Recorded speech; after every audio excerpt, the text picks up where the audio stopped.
வாழ்க்கை என்பது போராட்டமே, நல்லதொரு போராட்டமே. வாழ்க்கை என்பது போராட்டமே, நல்லதொரு போராட்டமே. ஆவிதரும் பட்டயத்தை எடுத்து போராடி வெற்றி பெறு, எடுத்து போராடி வெற்றி பெறு.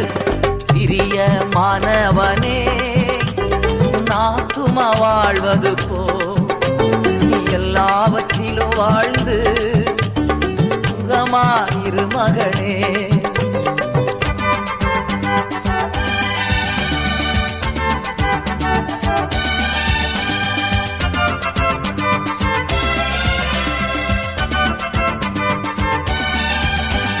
பிரயாணத்தில் மேடு உண்டு, பள்ளங்களும்